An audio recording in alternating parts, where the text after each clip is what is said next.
नमस्कार, मैं हूं आपके साथ Priyanka Singh Rathore. DA news plus की खास पेशकश नारी तू नारायणी में आपका बहुत स्वागत करती हूं। देखिए, हम आपके लिए हर बार एक नई और सच्ची कहानी लेके आते हैं जिससे महिलाओं को प्रेरणा मिल सके, महिलाएं प्रेरित हो सके। इसी के साथ हमारे साथ मौजूद हैं अपनी सच्ची और प्रेरणादायक कहानी को लेकर मिसेस देवजानी मुखर्जी। देवजानी जी, आपका बहुत स्वागत है हमारे खास कार्यक्रम नारी तू नारायणी में। बहुत नमस्कार। देवजानी जी, सबसे पहले मैं आपके बारे में अपने दर्शकों को बता देना चाहती हूँ कि देवजानी जी गाना गाती हैं। जी हाँ, मैम सिंगर हैं, हिंदी गाना गाती हैं, बंगाली गाना गाती हैं, हर तरह का गाना गाती हैं। तो देवजानी जी, मैं सबसे पहले आपसे ये जानना चाहूँगी कि आपकी संगीत की जो यात्रा है उसकी शुरुआत कैसे हुई? आपको पहली दफ़ा ये कब लगा कि आप गाना गा सकती हैं और गाना के क्षेत्र में, संगीत के क्षेत्र में आप अपने आप को आगे बढ़ा सकती हैं? साथ ही आपने परिवार को भी समय देते हुए अपने लिए ये टाइम कैसे निकाला, क्योंकि ज़्यादातर जो महिलाएं हैं वो अपने लिए वक्त नहीं निकाल पाती। एक्चुअली अगर मैं अपनी जर्नी बताऊं तो पर्टिकुलरली मैंने बचपन से, क्योंकि गाना क्या होता है कि जब बच्चा घर पे सुनता है अपनी मदर को, she is also a classical singer, I am also classical singer, तो मैं उन्हें सुनते सुनते बड़ी हो रही थी। तो जो भी वो गाती हैं, जो भी वो मतलब गुनगुनाती थी, सब मैं पिकअप करती रहती थी एग्जैक्टली। और वो भी 2.5-3 इयर्स की एज में, तब जब थोड़ा बोलना शुरू हुआ, and I started with that. तो ऑफ कोर्स कि मतलब जो पेरेंट्स होते हैं, मदर होती है, वो पहले डिटेक्ट कर लेती है कि ये बच्चा तो सुर में गा रहा है, ये बच्चा भले तोतला बोल रहा हो लेकिन सुर में तोतला गाना गा रहा है। रविंद्र संगीत हमारे बंगाली फैमिली में तो कल्चर ही है, सुबह से रविंद्र संगीत लगा देते हैं, या बच्चा सोने को चाह रहा है तो उसको, मुझे तो नींद भी गाना सुन के आती थी, तो मैं वो सब पिकअप करने लगी थी और अच्छे से एकदम प्रॉपर गाती थी। तो ये एहसास हो गया मेरी मदर को। तो जब वो खुद भी वो सब तालीम ले चुकी हैं तो उन्हें लगा वाई नॉट, इसको भी देते हैं। तो उन्होंने मुझे मेरे स्कूलिंग, मेरे सब चीज़ के साथ साथ उन्होंने हमेशा मेरे लिए एक टाइम स्लॉट रखा था, चाहे मॉर्निंग में 1 घंटा, चाहे इवनिंग में 1 घंटा, बट वो मुझे देती जा रही थी वो तालीम कि आप शुरू में तो चलो क्लासिकल नहीं तो थोड़ा सा रविंद्र संगीत गाओ, थोड़ा नजरुल गीत गाओ। उसके बाद मुझे राग और ये सारी चीज़ें जो है सिखाना शुरू करी। फिर इवेंचुअली वहाँ हम, क्योंकि मैं इलाहाबाद से हूँ, तो वहाँ पे हमारे इलाहाबाद यूनिवर्सिटी में और प्रयाग संगीत समिति में संगीत का सब मतलब क्लासिकल सिंगिंग का सब कुछ है, तो हम लोग वहीं, फिर मैं वहाँ पे भी सीखना शुरू कर दी। तो धीरे धीरे क्या होता है कि ठीक है, पढ़ाई साथ साथ चल रही है, but by you come to 10th standard और you come to 12th standard, आपको ये हो जाता है कि yes, I am good with this, I can do it more, I mean better. और सबसे ज़्यादा कॉन्फिडेंस तब मिला जब मैं 3.5 साल की थी और मेरी मदर ने मुझे ऑल इंडिया कंपटीशन में बैठा दिया, वो भी राग खमाज के साथ। एंड अनफॉर्चुनेटली जिस दिन मेरा मतलब कंपटीशन था, उस दिन मुझे फीवर आ गया था और मेरी मदर ने बोला कि बेटा, जो आलाप आपके हाई पिच वाले हैं उसको आप मत लीजिएगा, आपका गला क्रैक कर जाएगा। बट मैं हूँ मेरे को प्रैक्टिस कराया गया है, जैसा कि बच्चों को सिखा दो तो वो वही करेंगे, चाहे उनको मना करो चाहे जो। तो मैं वैसे का वैसा शुरू कर दी। और जब मैं गाने लगी, जजेस सामने बैठे, मेरी मदर साइड में थी, वो वहाँ से हट गई, बोली बेटा मैं हट गई क्योंकि तुम मुझे देख देख के ऐसे ऐसे करके गा रही थी मुझे लगा तुम आप गलती ना कर बैठो, चलो जो कर रही हो करती जाओ। तो that was the first breakthrough, जब मुझे फर्स्ट प्राइज़ मिला ऑल इंडिया कंपटीशन में। तो ऑफ कोर्स पेरेंट्स और मुझे दोनों लोगों को एक जो है कॉन्फिडेंस आ गया है कि बस दिस इज़ इट। मतलब आपको जो सपोर्ट मिला है आपके पेरेंट्स से, आपको मिला है प्रॉपर सपोर्ट, बिल्कुल पूरा। ऊपर से आप 3-3.5 साल की एक बच्ची जो कि एक कंपटीशन में भाग ले रही है, बहुत बड़ी बात है। और कहा जाता है जो बंगालीज होते हैं उनको तो ये गॉड गिफ्ट मिलता है कि वो गाने वगैरह, बहुत संगीत की जो दुनिया है उनके क्षेत्र में बहुत आगे जाती हैं।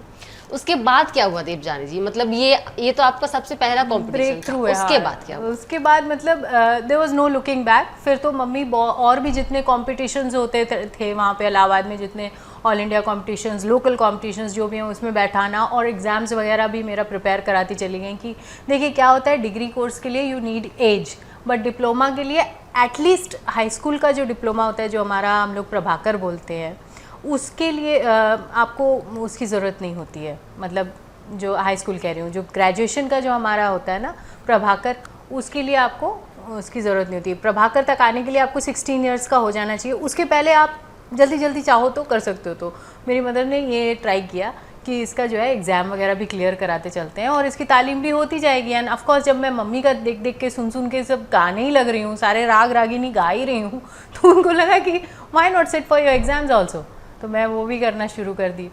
तो मतलब आपकी मम्मी भी हैं जो संगीतकार रह चुकी हैं? हाँ बिल्कुल, वो अभी भी हैं, वो सिखाती हैं, उनकी स्कूल है पुणे में, वो अभी भी क्लासेस, अब तो वो पुणे शिफ्ट हो गई हैं इलाहाबाद से, तो वहाँ पे भी वो क्लासेस वगैरह लेती हैं, ऑनलाइन भी लेती हैं।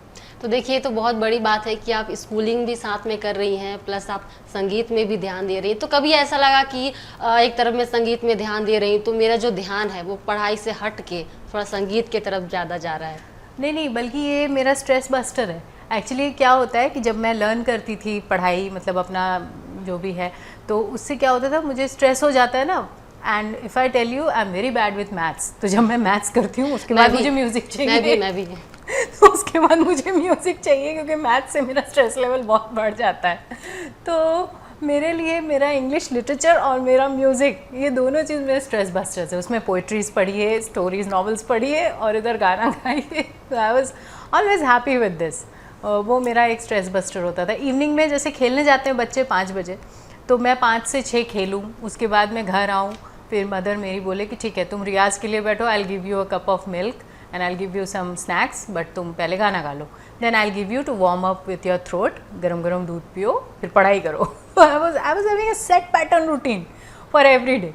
तो मुझे कोई प्रॉब्लम नहीं हुई। हाँ ऑफकोर्स जब आपका हाई स्कूल होता है, 12th होता है, जब आपको फुल कंसंट्रेशन करना होता है, तो of course we take break for 6 months और 7 months, वो अलग चीज़ है। लेकिन फिर भी एक रियाज रखना चाहिए, क्योंकि अगर आपको सडनली गाना गाना है तो you shouldn't be in a false position कि अरे गला काम नहीं कर रहा, ऐसा नहीं हो, बस इतना तो ही। ये सडनली गाना गाने से याद आया मुझे, मैंने आपको यूट्यूब पे स्टॉक किया है, आपके गाने सुने हैं, बेहतरीन आवाज़ है आपकी, बेहतरीन आवाज़ है। Thank you. मतलब मैं लता मंगेशकर की फ़ैन हूँ, श्रेया घोषाल की फ़ैन हूँ। आपकी आवाज़ मुझे मुझे ऐसा लगा कि सेम है। तो अब जैसा कि आपने कहा सडनली गाने के लिए बोल दिया जाता है, तो आप एक आध लाइन सुना दीजिए मुझे, मेरे दर्शकों को भी। आपकी नजरों ने समझा प्यार के काबिल मुझे, दिल की ये धड़कन ठहर जा, मिल गई मंजिल मुझे, आपकी नजरों ने समझा।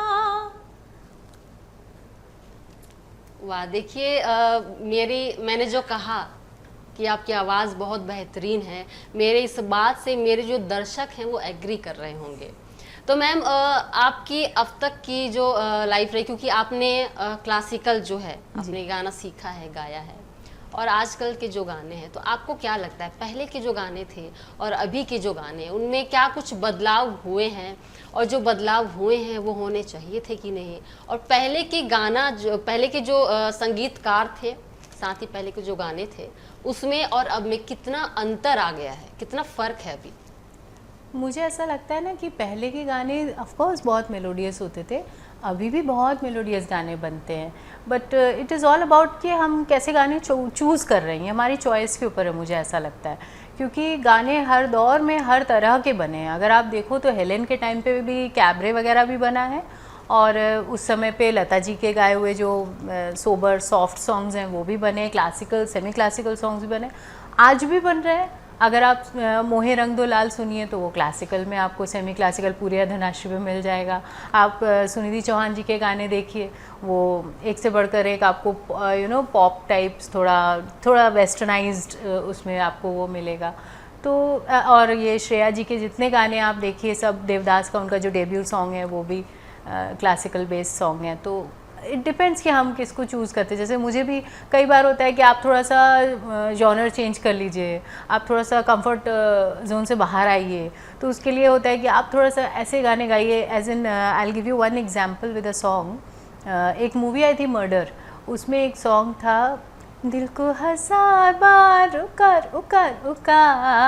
तो इस टाइप का अलीशा चेनॉय जी का गाया हुआ है।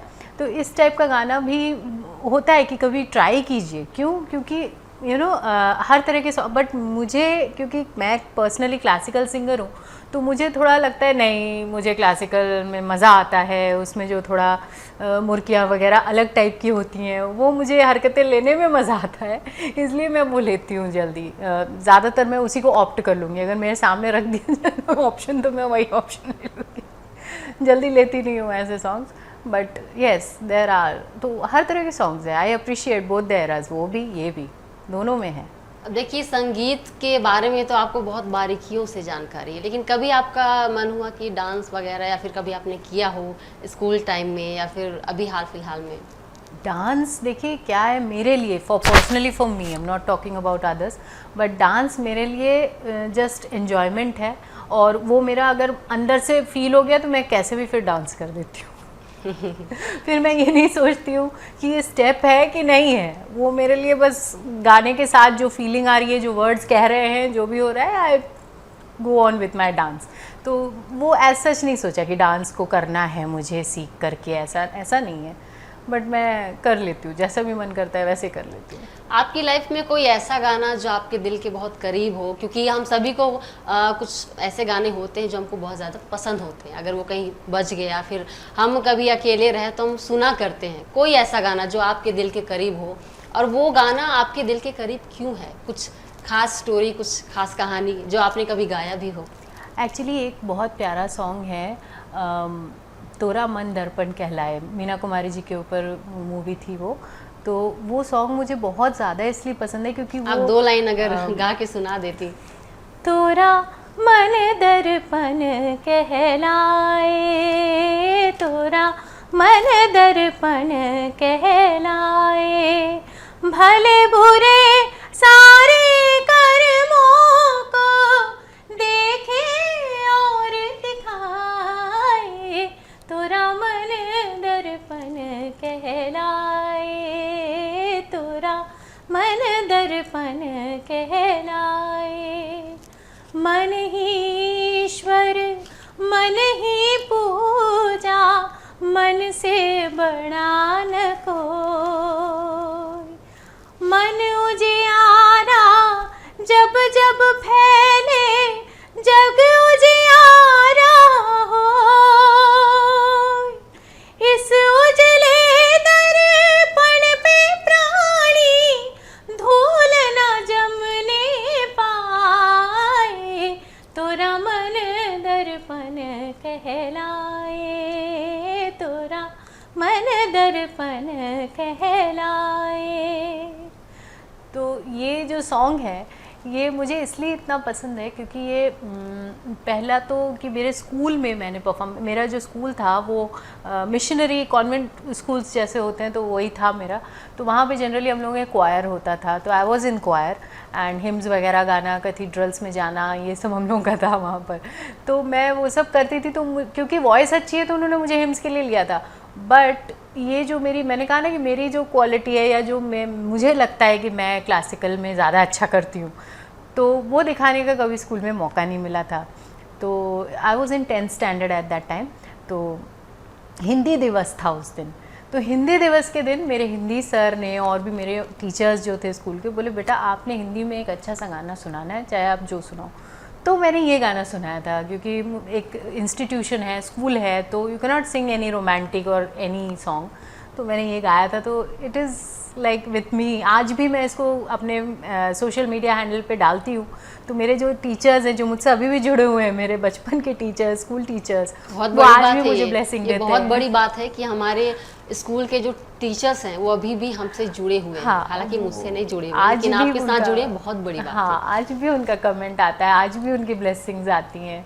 तो हमारे समय पे एक होता था स्लैम बुक, उसमें भी उनकी सारी ब्लेसिंग्स वगैरह लिखी हुई हैं कि तुम हमेशा गाना ज़रूर गाती रहना।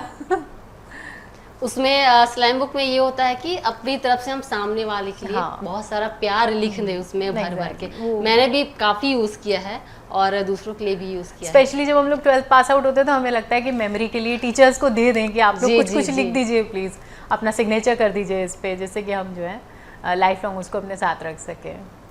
मैम देखिए, संगीत में तो आप बहुत बेहतरीन हैं, हमने सुना है आपका गाना, लेकिन क्या कभी आपको ऐसा लगा कि आपको कहीं से सपोर्ट नहीं मिल पा रहा है? देखिए, आपकी पेरेंट्स की सपोर्ट तो है, जैसा कि आपने बताया।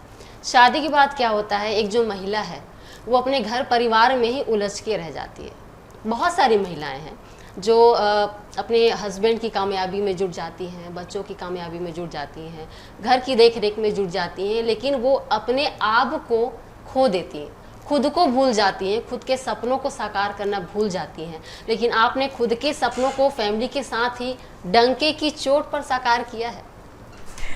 एक्चुअली मैं ये एक्चुअली मेरी मदर जो है उन्होंने कभी सीखना नहीं छोड़ा। वो मतलब वो सिखाती भी थी तो सीखती भी रहती थी, होता ही है, मैं भी आज भी सीख रही हूँ, हम सब सीखते ही रहते हैं।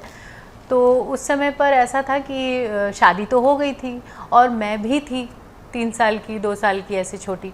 तो जब मम्मी जा नहीं पाती थी इंस्टीट्यूशन, क्योंकि 1 साल के बच्चे को लेके कहाँ जाएंगे 6 महीने के बच्चे को लेके, तो वो घर पे टीचर्स के साथ में अपना सीखना और बच्चों की क्लासेस मतलब करती रहती थी।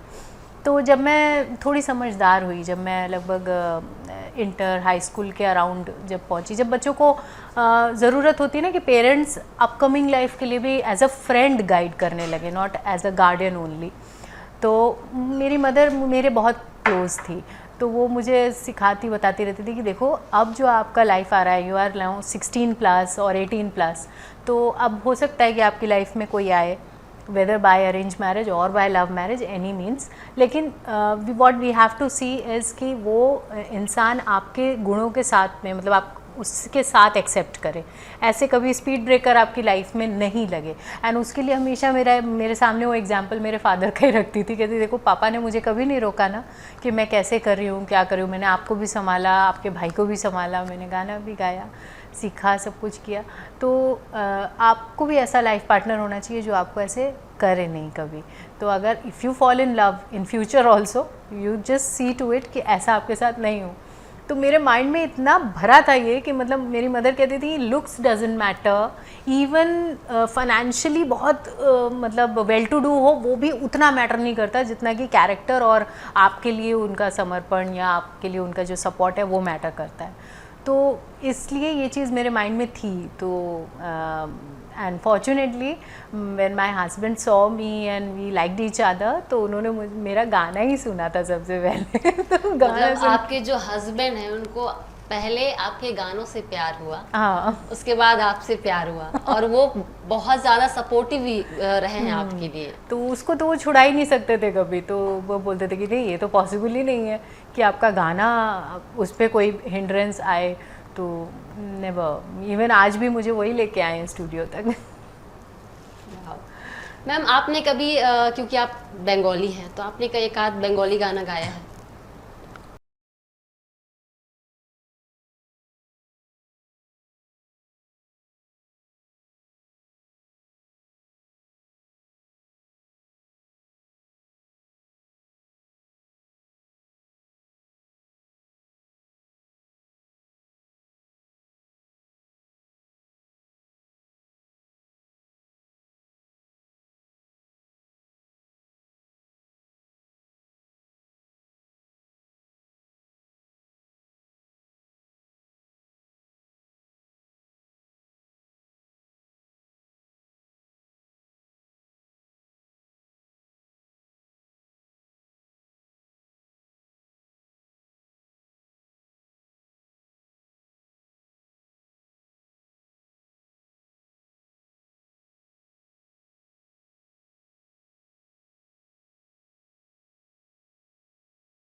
था गाना गाती हैं, और आपने कहा था कि लुक्स डजंट मैटर, लेकिन आप खूबसूरत हैं, वो मैटर करता है, बहुत खूबसूरत हैं आप।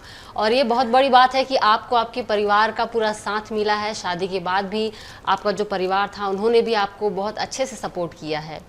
तो मैम आप नारियों को, जिनके लिए हमारे खास प्रोग्राम है, खास जो पेशकश है, उनके लिए आप नारियों को क्या संदेश देना चाहती हैं कि अगर उनको अपनी लाइफ में कुछ करना है तो उनको भी अपने लिए टाइम निकालना ही पड़ेगा। बाकी काम होते रहेंगे, लेकिन आपको खुद के लिए भी टाइम निकालना है। इसके लिए आप महिलाओं को क्या संदेश देना चाहती हैं? मैं ये बोलना चाहती हूँ, देखिए सेल्फ लव अपने लिए हमेशा ज़रूरी होता है।